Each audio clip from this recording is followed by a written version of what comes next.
trust no one, Mr. Mulder.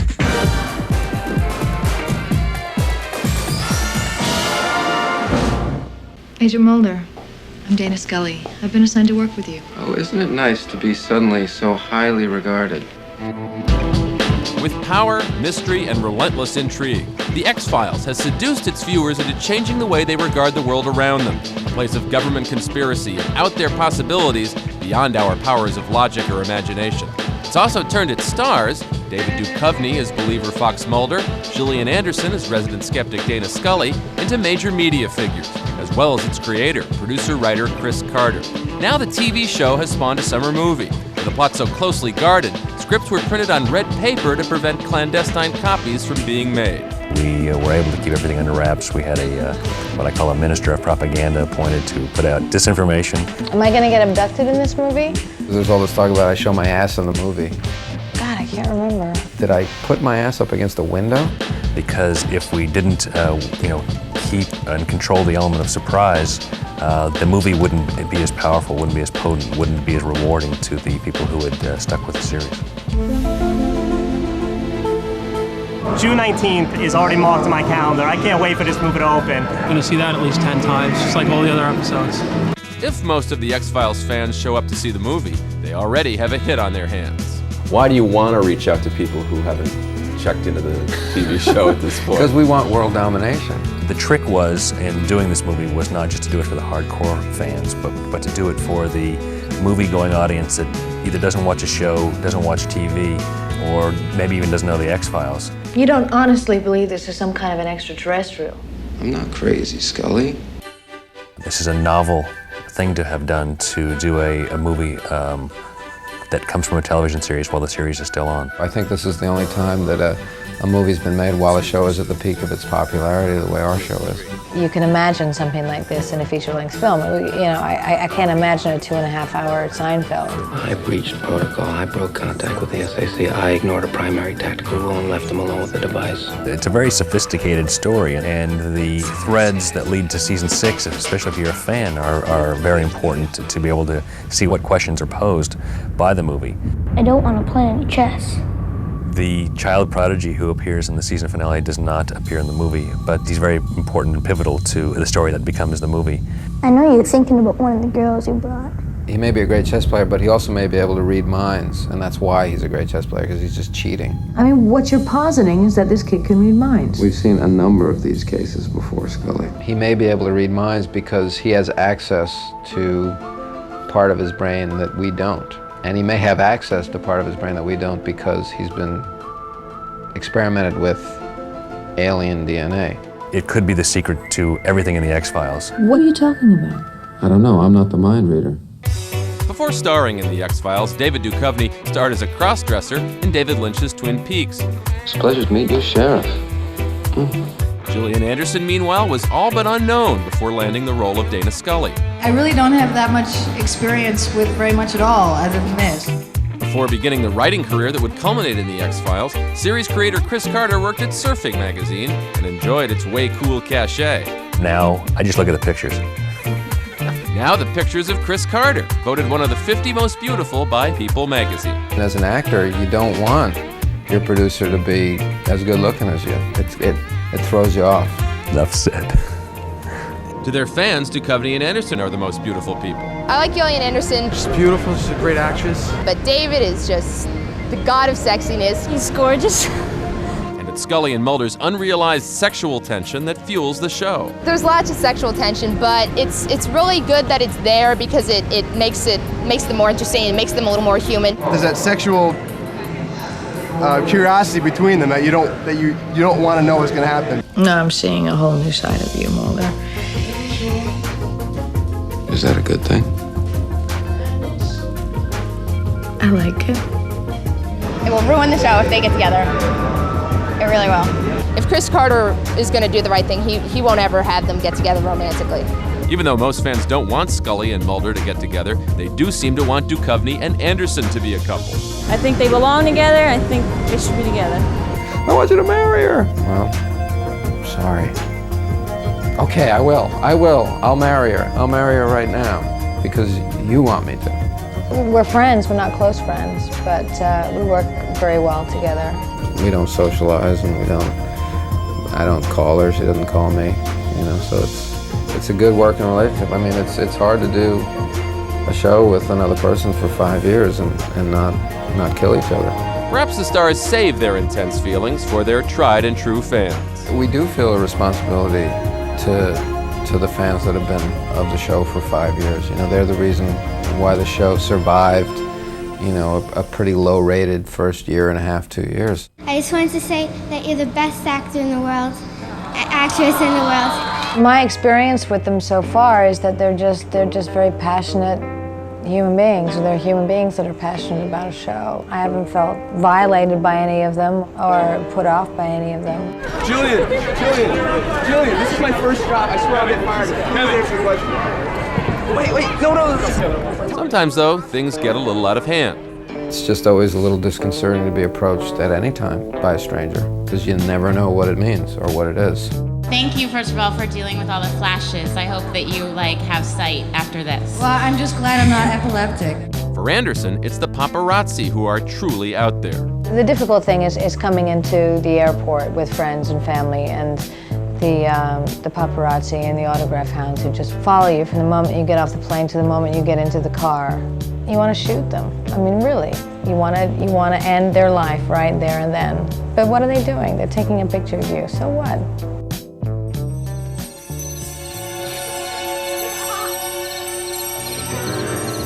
Are we alone? Who determines our existence? While it doesn't offer answers, The X-Files doesn't mind asking the tough questions.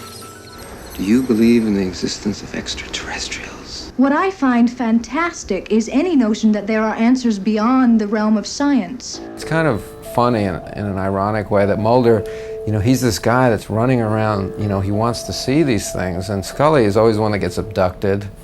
You know, Mulder would give his eye to get abducted. I mean, a lot of things have happened to Miss Scully that one would think would make her a firm believer from there on out. You saw exactly what I saw in the sky tonight. What do you think they were? Just because I can't explain it doesn't mean I'm going to believe they were UFOs. I do want to believe, like the poster on Mulder's wall says, I think that we all do, but I've never seen an alien, a UFO. I don't have any reason to believe that they exist. I do believe that it's a definite possibility. I find it hard to believe that if they have made contact that we wouldn't really be sure. I don't understand why, if they have made contact, the government would keep it a secret, A. B, how could they ever keep it a secret? When we return, a look inside the TV show that launched a million paranoid fantasies. Don't go away, because we'll track you down if you do. You gotta quit looking for what isn't there. They've closed the X-Files. There's procedure to be followed now, protocol. Maybe we should call in a bomb threat to Houston. I think it's free beer night at the Astrodome.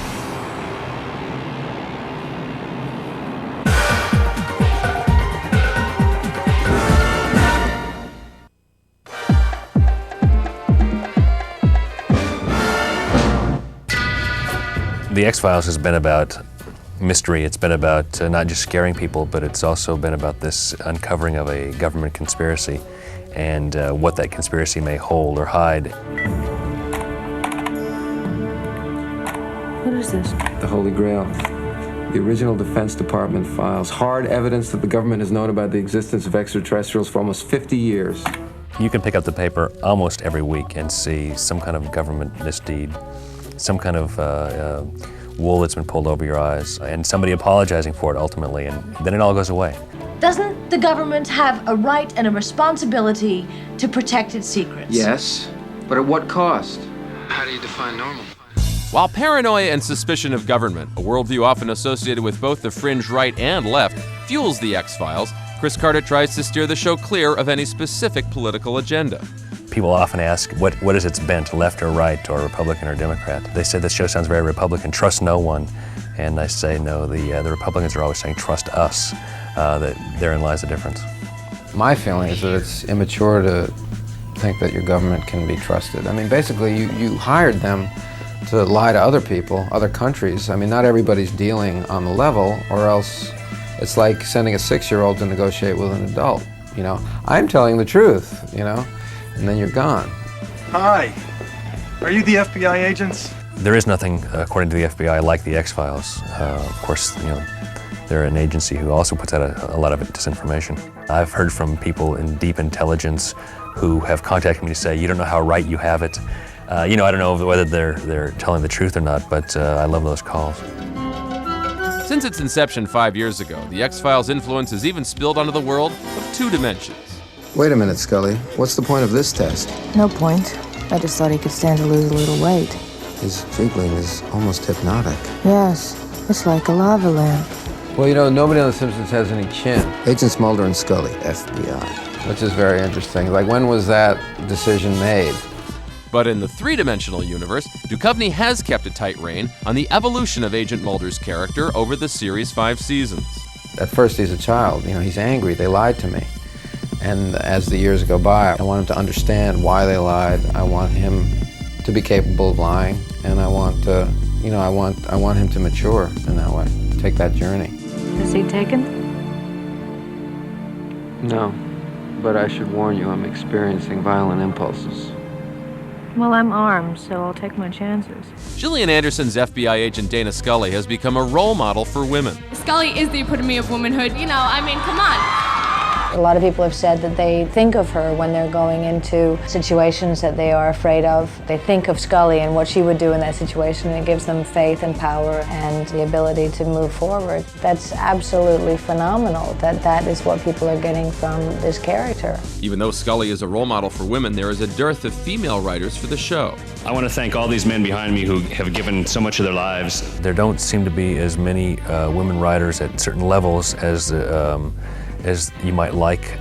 We would like women writers on the show. It would be nice to have a woman's take on the show. It would be nice to have a female director at one point before the show is done. I mean, we have never had a single female director at all in 5 seasons.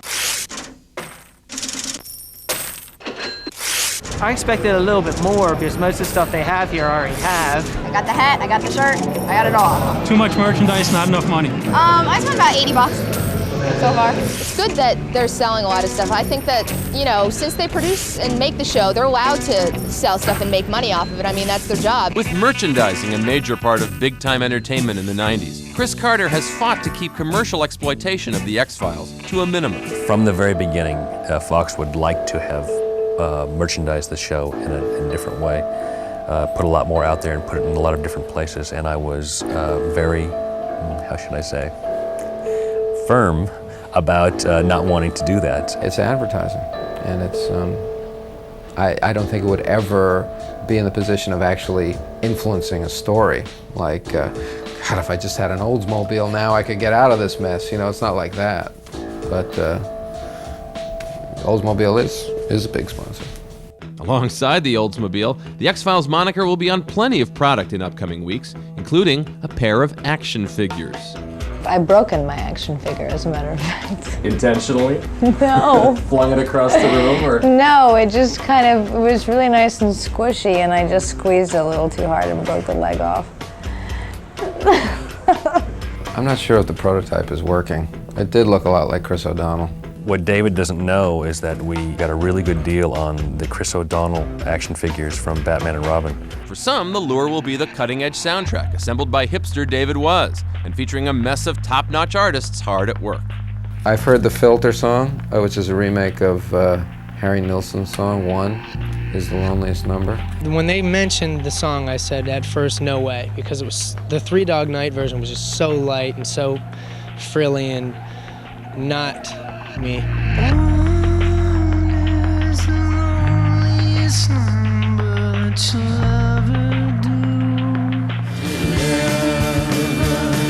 X is doing Crystal Ship. That'll be the Doors song. Ray Manzarek producing, I think. Oh, really? As you know more than I. Well, it makes a lot of sense, doesn't it? The X-Files using a song by X. I actually auditioned for David Duchovny's part. Yeah, it was a long time ago. The crystal ship is being filled, 1,000 girls. And the Dust Brothers are remixing the X-Files theme. We're trying to encourage everybody to do more hustle.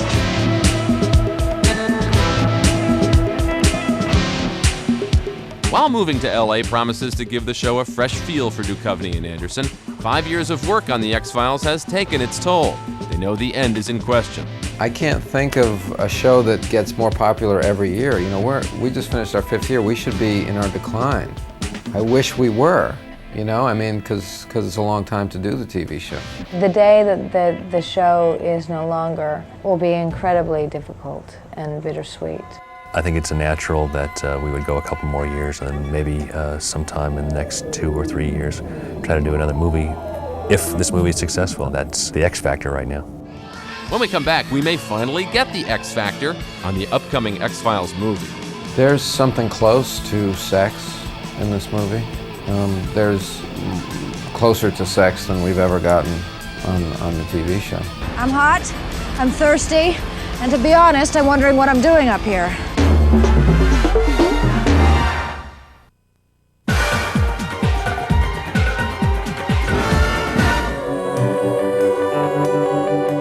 So, what do you do? I'm the key figure in an ongoing government charade.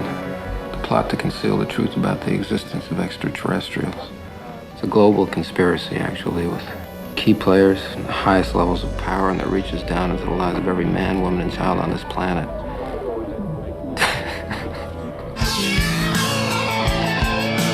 While Chris Carter and his cast have stamped the X-Files plot highly classified, some facts have emerged. I can tell you that it's a big movie that involves a conspiracy by a group of men who are trying to protect a secret, and Mulder and Scully come very close this time, extremely close. In fact, they learn the secret of what these men are protecting. The virus has mutated. Into what? A new extraterrestrial biological entity.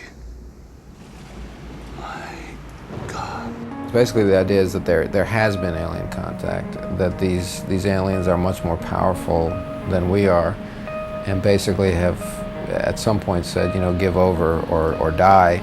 We are going to tell them what we found, what we've learned, by turning over a body infected with a gestating organism. In hope of what? Learning that it's true? That we are nothing but digestives for the creation of a new race of alien life forms? And like the Vichy government, there are people in this world who have tried to make some kind of compromise with the aliens so that they're like, that the human race gets to survive while being dominated by this superior race of beings. By cooperating now, we are but beggars to our own demise. Cooperation is the only chance of saving ourselves. Mulder! There's no time! These powerful men may have orchestrated the bombing of a federal building in Dallas to conceal their nefarious scheme. Let me see what's going on here, tell you. There's $45 million worth of damage to the city of Dallas. Lives have been lost. No suspects have been named. So the story that's being shaped is that this could have been prevented. They want to blame us? They sure do. So Mulder and Scully decide to track down the truth. First stop, a cornfield and some genetically enhanced bees. We have bees that apparently have some kind of alien DNA. No one knows what that is, so of course I'm not giving away anything. And we happen to be discovered at that point when we're snooping around, so we have to, you know, run through the crops and get followed by the unmarked black helicopters. Those were actual corn stalks, and they hurt like hell when you run through them. You know, at first I was running like this, and that doesn't look very macho. You know, Mulder like, It's hard to run through the corn like this. So then they go, you know, you just got to run through them. So it's like, whoosh, whoosh, and your face is being flayed. For Scully, it's been hard going all along, and she's thinking about ditching her out there partner. They're trying to divide us on this, and we can't let them. Mulder, they have divided us. But before Scully can hit the road hits back. Does Scully wind up getting abducted in some particular way? Scully disappears for a little bit of the movie. It's possible. It's highly possible. Mulder's not exactly getting off scot-free either. What lands you in the hospital in the first place? I get shot. By? The bad guys. And they are? You know, even on the TV show, they have no names. They're like well-manicured man, cigarette-smoking man. They're gerundive. Thank you. As the movie heats up, the truth is in a glacier. There's a glacier that a lot of stuff happens out there on the ice. The movie begins on the ice and actually ends up ending there.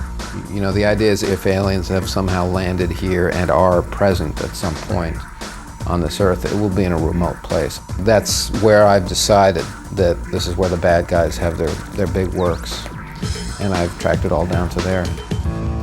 The movie's conclusion leaves behind plenty of unanswered questions, which figure to provide fodder for the next season of The X-Files as its characters keep grappling with the fate of the universe and their role in it. The great thing about Mulder is that he's just fighting to expose what's going on, but in the end he may actually be screwing up things that are good for humanity. There's an interesting twist at the end, which will be played out next year in the television series, which suggests that it actually pulls the rug out from underneath the whole idea. Even though we get behind Mulder and, you know, we want to know the truth too, he may be exposing people that should be working in secret for the greater good of everybody. So of course no one believes me. I'm an annoyance to my superiors, a joke to my peers. They call me Spooky.